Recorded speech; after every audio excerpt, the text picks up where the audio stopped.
Üdvözöljük a Chairless Chair 2.0 videóoktatásán! Szálljon rá egy órát, hogy egy nyugodt szobában lépésről lépésre követhesse a következő videók utasításait. Fontos, először nézze meg a videók elméleti részét, és csak azután végezze el tevőlegesen a gyakorlatokat. Először is készítsen elő egy Chairless Chairt, ahogy megérkezett szétszedve egy asztalra, és legyen egy másik személy is a helyiségben, aki segít a gyakorlati részben.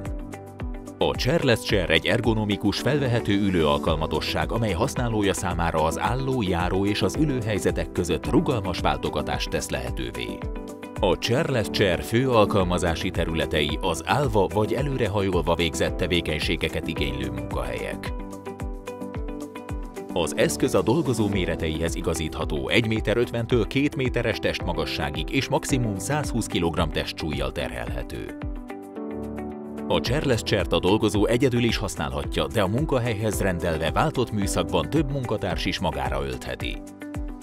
Az összes textilalkatrész cserélhető és mosható, így minden dolgozó egy saját textilkészlettel rendelkezik. Ennek nem csak higiéniai okai vannak, hanem időmegtakarítással is jár, mivel a textil elemek az adott dolgozó méreteihez igazíthatók. A Chairless Chair ülésmagassága fokozatmentesen állítható, így a dolgozó optimálisan alkalmazkodhat a különböző munkavégzési magasságokhoz. Az utoljára választott ülésmagasság beállítása megmarad. A dolgozónak így mindig mindkét keze szabad és optimális munkavégzési magasságban és testtartásban ergonomikusan, fáradtságmentesen dolgozhat.